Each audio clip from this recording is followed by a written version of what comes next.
Just as everyone has a different experience living with dementia, every care partner has a different journey. We're spending time today with Barb Campbell. Barb was living in a different province when her father was diagnosed with Alzheimer's disease in his 80s. Barb decided to move back to Edmonton and move in with her parents to help out. We're spending time today with Barb to learn about her story. Thanks for having me here today, Barb. I wonder if you could tell me what being a care partner means to you. It means to me giving and then receiving what I've given. So it's an exchange of just a feeling of somebody cared for me and now I'm caring for them. So it was like a giving and receiving. What were some of your worries when the diagnosis was first made? I think my biggest worry was I didn't want my dad to forget me. And we always associate Alzheimer's with forgetfulness. So that was my biggest thing. I just didn't want him to forget me or forget Mom or, you know.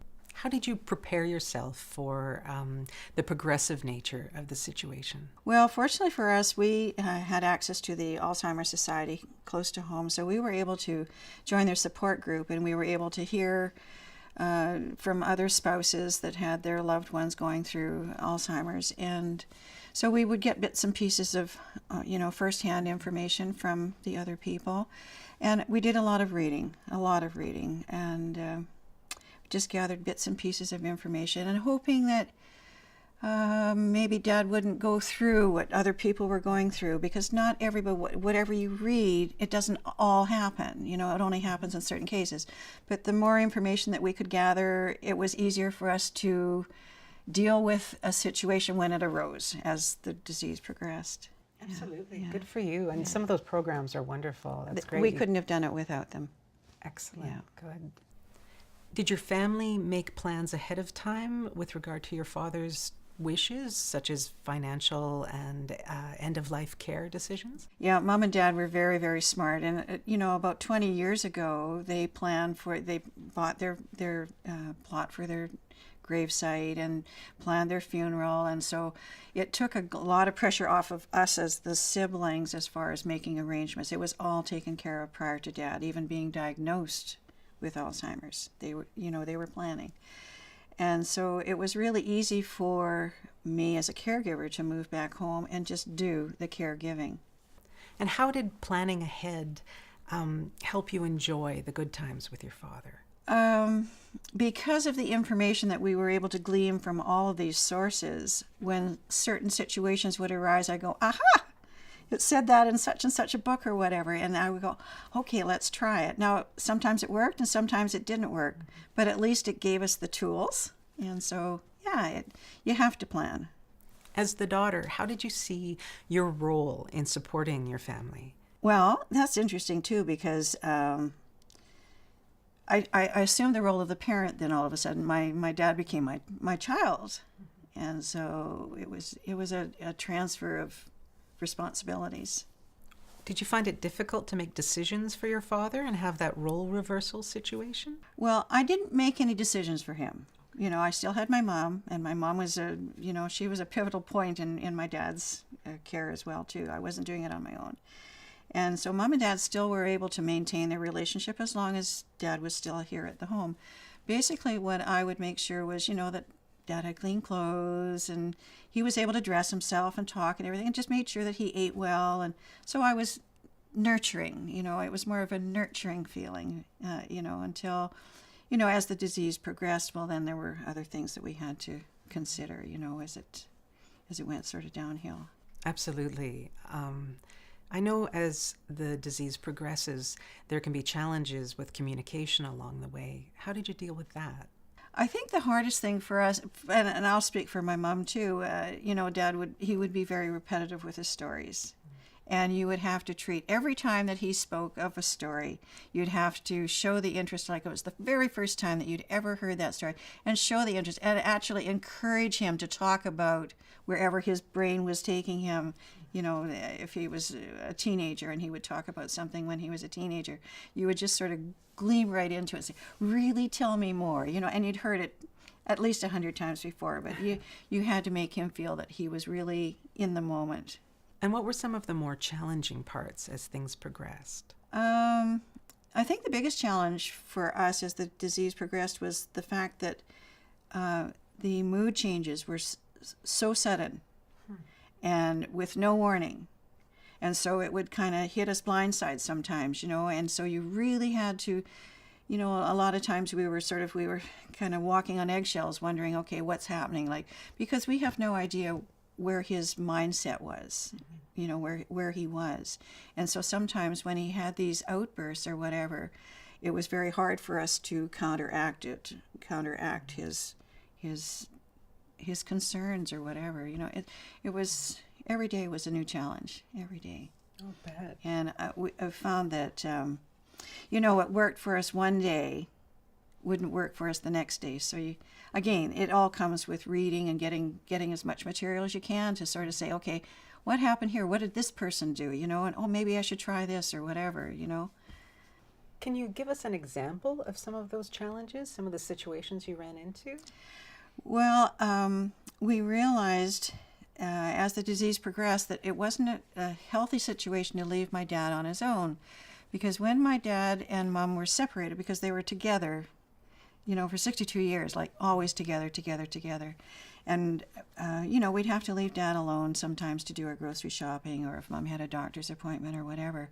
And he said, no, I'll be fine. But when we would come home, and we'd maybe only be gone for maybe half an hour or so, but when we come back, my dad, the disease, not my dad, but the disease allowed my dad to think that my mom had been out meeting a boyfriend, or she was being unfaithful to him or whatever, which was the furthest thing from the truth. And mom had never, ever given him any cause to, mistrust her or whatever. But this was the disease that was creating this false feeling in my dad's.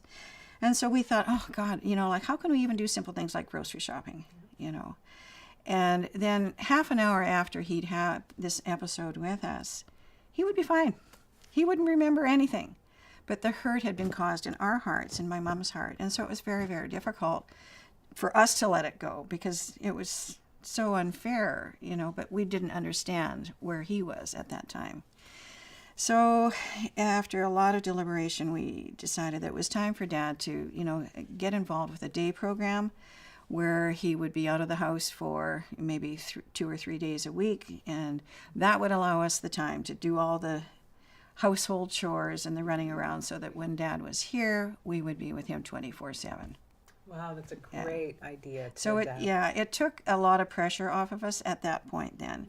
And we would go, we were so glad that he had a program to go to. It would just be, now we have some breathing space. Now we can do what we want to do. Now we have a chance to, if we wanted to go out for lunch, even Mom and I, it would be great for us just to recharge the batteries, and then Dad would come home, and then we would have energy to deal with Dad. Reaching out to a day program sounds like a great idea.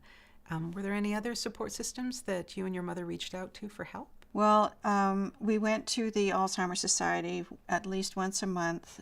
We met with other women and men too, that had their spouses going through different stages of Alzheimer's. And that was a godsend to us. It really, really was, because that was our safe spot for talking to people that understood what we were going through. When you meet a stranger on the road, if we were shopping, for instance, and you're just chit-chatting with somebody as you're standing in line, you'll say, oh, my dad's got Alzheimer's. And they'll say, oh, I'm so sorry to hear that. And yes, they're words, but unless you've actually gone through it, no one can understand the angst that you go through. So at the Alzheimer's once a month meetings, we were all on common ground. I know the progressive part of the disease can be very scary. How did you manage that within yourself? Oh, that's a tough one. It, really, and you keep hearing this, you've got to, take a break. You've got to take a rest, because if you as a caregiver, if you burn out, then you're of no use to anybody, so you really try to not do the burnout thing. But it is an all-consuming type of job that you're doing. It's not really a job. That's not the right word. But you're just putting it all out 100%, but you do have to take time back. So, I'd go to a movie once in a while, stay in contact with my friends on Facebook, because I had moved from Vancouver to Alberta to take care of my parents. And so I'd lost contact with them. So, it was, I would rejuvenate myself through the energy of my friends. Your parents were really fortunate to have so much support from you and your siblings. Now, Barb, for you, what was the most challenging part of this journey? I think the most difficult thing was realizing that we came to a point where we couldn't keep Dad at home anymore, and we had to look at long-term care, and giving up because we had given, we were the caregivers, and having to give up that responsibility and turn him over to total strangers. And are they going to love him the same way we love him? That's impossible. We know that. Is he going to get the same care that we were giving him? No, probably not. And so it was very, very difficult to give up that role. That was the hardest part. Were there any gifts or good things that came out of this experience for you? Well, I have to say the greatest gift that I was given to myself was the fact that I had left home when I was relatively young. And so my adult growing up was away from the family, and it was my choice. It was my choice.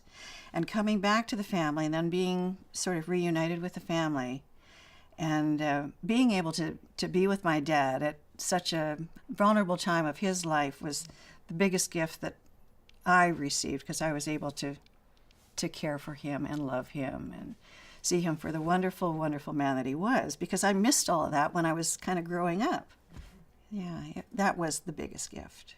That's wonderful that you realized that you needed to take care of yourself. Were there any other things that you did to take care of yourself for your health? Well, I joined the Seniors Lions Club, and I, went to the workout, did some workouts. I took cardio, samba, dancing, just something to energize, something to, physically get myself into a different headspace, because I think most of the challenges of caregiving when you've got an Alzheimer's person that you're caring for is you're mental all the time. You're always thinking mental. So I kind of tried to counteract that with some physical activities, and yeah. Oh, nice. Yeah. Smart. Yeah. Was there anything else that you did just for you? Yeah, I reached out for support from my sister. She was really good.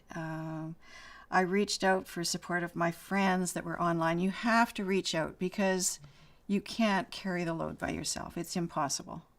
And so you do get your energy from outside sources. Mm-hmm. And, the samba lessons, and I did swimming, I do aquafit, and just something to sort of change the pace, to get your head into a different space, to come back so that you've got a clear vision of where you have to go and what you have to do. Sure. Yeah. Thank you so much, Barb, for sharing this with us today. We really appreciate it. It's been really helpful. Barb's story of supporting her parents may be different from yours and mine, but by sharing our experiences, we learn from each other.